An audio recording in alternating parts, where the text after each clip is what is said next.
a decent white neighborhood, and the other homeowners will throw money at you faster than you can count it. Negroes aren't stupid. Given a choice, even they don't want to live among other Negroes. Nothing more American than people willingly paying double for something they can't afford in the first place. What happens once they realize they have been swindled? Well, you could always ask Miss Coyster if you could borrow a sanitary napkin. If they make their mortgage payments, we win. If they default, we win. Oh, you pray they miss their nut, and then you put those houses right back on the market. Add another markup, and by this time it's an all-Negro neighborhood. An entire population of Negroes who can't secure traditional mortgages. Do you need an abacus? Uncle, 6%. Oh, there you go. Well, what are we projecting? Well, Miss Coystra's our man on the ground, as it were. Yes. A good beginning. Just today, we flipped our second property within a 2-block radius. These families, especially Negro veterans, they are coming west in droves. I'm sorry, 2 families in 2 blocks is droves? I thought you said she was a shark. These families, they are coming and they are ready to buy, sight unseen. Just the 2 families for now, but I think conservatively inside 6 months, East Compton's going to look a lot like West Compton. Look at the map. This is our rush of 49, and we've got the monopoly. If I could I've been doing some research, and just to say it, Negro homeowners, when they move in, property values actually go up. Right. I'm saying, instead of creating this bubble that can't be sustained, ruining neighborhoods, people's lives, what if we offer mortgage rates that were competitive? I'm not saying that we don't make a profit. Where did you find this, bro? We're not communists, Helen. Jesus. You're here because you got drive, Coystra. More balls than any man in the Compton office. I'm just saying that in the long You run... could be home taking care of some kids or a husband, but you found your life's calling. Don't fuck it up by succumbing to the weaker nature of your sex. Move just 1 black family into a decent white neighborhood, and the Barakatha Yahweh, Barakatha Yahweh Shai, Barakatha Yahweh, Barakatha Yahweh Shai, Barakatha Yahweh, Barakatha Yahweh Shai, Ba'ashem Rakah Kwadash. This your Akim Adrilazil, back with another quick lesson. And you can see by the opening clip, you know, the inward thoughts of these devils, man, their heart is deep. They do what? They search iniquity, man, you know, so they devise plots and plans. In that clip is just on a minute scale of the things these devils been doing, but that's just an example of what they do here in Babylon the Great, aka America, man. You know, they devise plans to what? To keep the children of Israel down, you know, and that's what it is. It's a plan. All these things are tactics. It's not by coincidence. There are tactics. They're well thought out plans to keep Jake in a snare or a trap. And I'm going to go into the book of Psalm 64. I'm going to start at the top. It reads, a psalm of David. Hear my voice, O Yahweh. In my prayer, preserve my life from the fear of the enemy. Hide me from the secret counsel of the wicked. And that's referring to what? The elites amongst Esau Edom called, even though these everyday peons, you know, they have their you know, own ideas about, you know, the children of Israel, but who devised the ultimate plans here in Babylon the Great are the elites, which is the you know, the banking families that pretty much run and rule the earth, man. You know, pursuant to Job 9:24, the earth is given into the hand of the wicked. Continuing on. We'll read that again. Psalm 64:2. Hide me from the secret counsel of the wicked, from the insurrection of the workers of iniquity, who whet their tongue like a sword and bend their bows to shoot their arrows, even bitter words. See what they were saying? You know, how they were saying, oh yeah, we can move the Negro family in here and charge them double, you know, and if they make the payments, we win. If they don't make it, they win. So regardless of what they do, regardless of what the scenario is, them devils, they win. And that's an example of what they was doing, redlining, man. You know what I'm saying? And there's still evidence of that that today there's a congresswoman. I can't think of that Edomite's. She's a female Edomite. She works in Congress right now. I can't think of her name right now. But recently, no more than a couple of years ago, she brought this same topic back up, that redlining still exists, man. That they may shoot in the secret, so like here, Psalm 64:4, that they may shoot in secret at the perfect, suddenly do they shoot at him and fear not. They encourage themselves in an evil manner. So like if they encourage themselves in an evil matter, they commune on laying snares privily. They say, who shall see them? They search out iniquities. They accomplish a diligent search, both the inward thought of every one of them and the heart is deep. See, that's these devils, man. That's what they do. They sit around, they have these think tanks, man, that sit around and devise plots for the children of Israel. And I'm going to read the New Living Translation, start at the top. It says, Psalm 64:1, it says, for the chore director, a psalm of David. O Yahweh, listen to my complaint. Protect my life from my enemies' threats.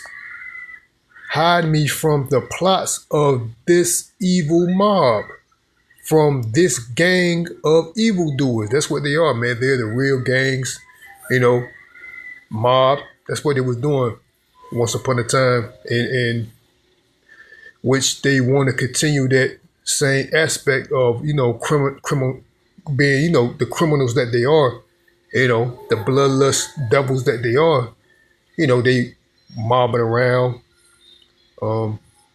snatch up a Jake or whoever, anyone, even the northern tribes that was doing that to them, but the forefront,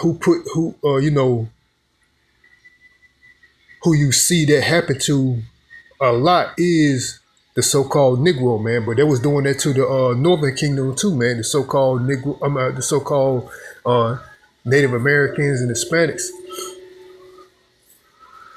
They was doing that to them too.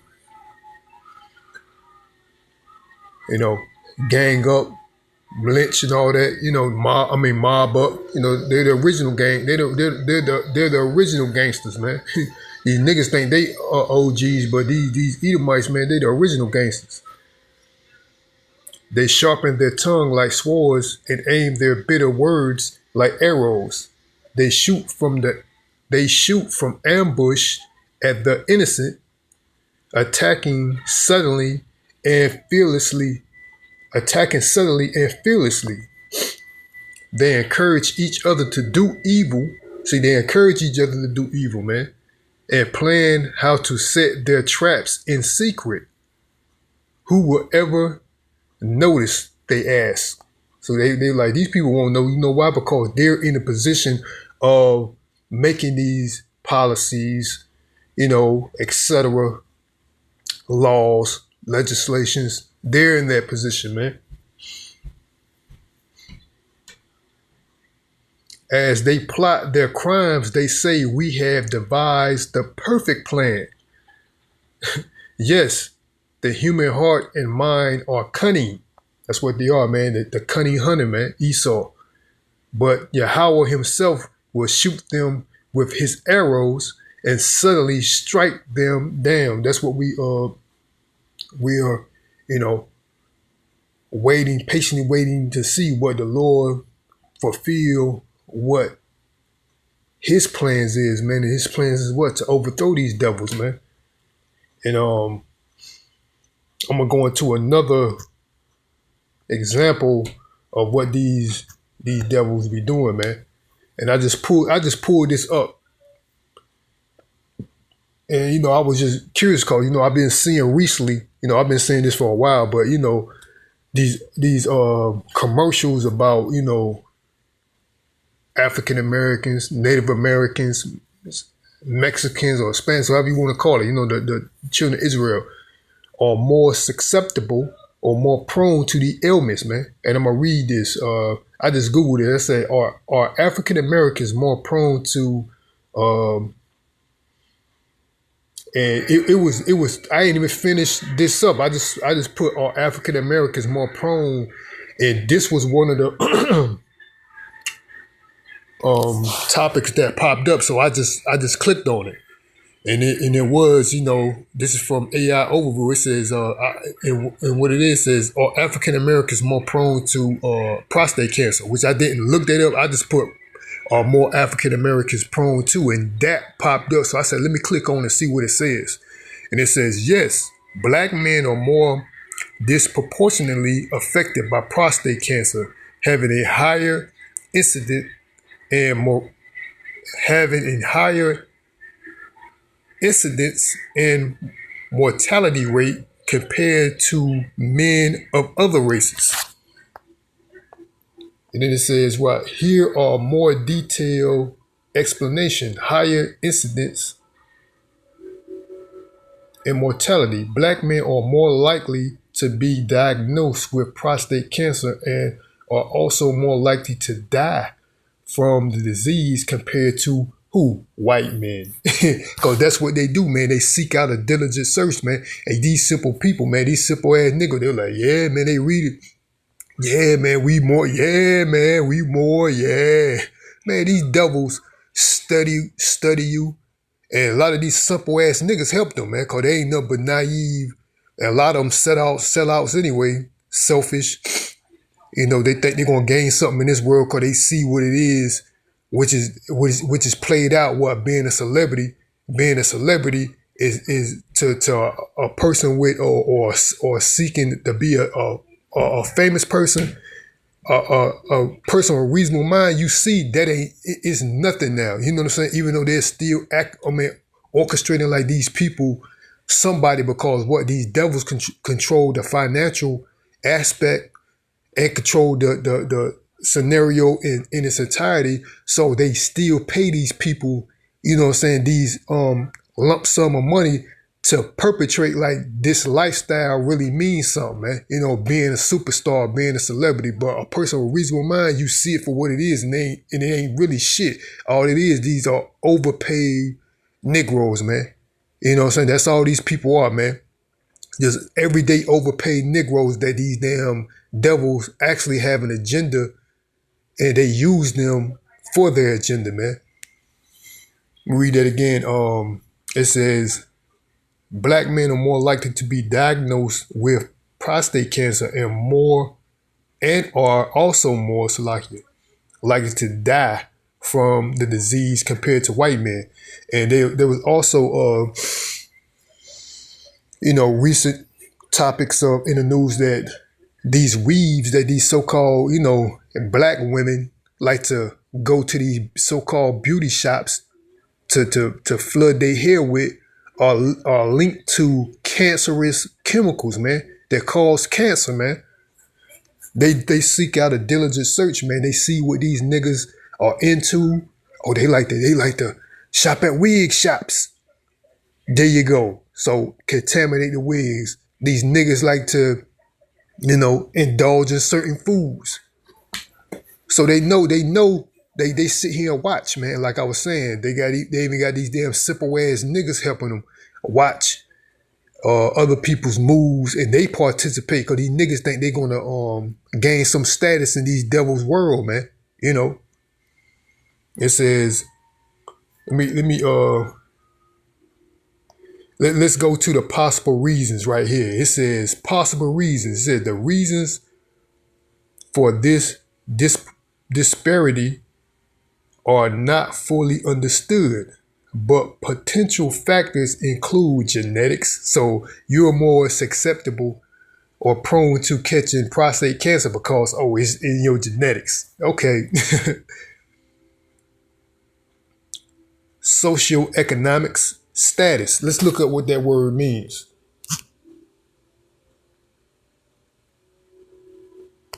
Right here. Socioeconomic status. right here at the bottom. It says social economic status refers to an individual's or group's social standing, often measured by a combination of factors like education, income, or occupation, reflecting their access to resources and opportunities within society. So basically, you're more susceptible to these ailments, or I must say, for the sake of this article, prostate cancer because you poor. Basically, that's what they're saying, man. Social economic status, access to healthcare, and difference in treatment, man. So they're saying that's the reason why you're prone to catching ailments, because it's in your genetics, and or you are poorly educated. You're poor. You ain't got as much money as me because I'm white. You don't fit in the same category. Like I said, there's exceptions because you got these paid monkeys that want to live like the article said. They'll talking about what that Edomite said. Come on, Negroes are smart. They said they don't even want to live around other Negroes. So what? They do have their acceptance, Salakia. So they got those examples of these niggas that, that's what they do. They try to seek a better life in this devil's society. But what happens, man, this devil trying to cut you in every corner, man. He trying to get over it every way. And people think, and these simple niggas think these policies are in their favor, man. But no, they're not. They're in the favor of these devils, because mainly these policies and laws are put in place to restrict you from accessing things that they're just giving, man. You know what I'm saying? But I'm gonna end it off there, man. This wasn't meant to be long, but it was just, I saw that video. I was like, I need to come up with the lesson. And I was like, this is a perfect opportunity to come up with the lesson. But I'm gonna end it off there. Hope the body was edified. So next time I'm gonna give all praises, honor, and glory to Yahweh by Hashem, Yahweh Shai by Hashem, Rakak Wadash. Again, this your Akim Adrilazil. Lord willing, I'll be back with another lesson. Till next time, Shalom, Barakatham, and Abba Shalom.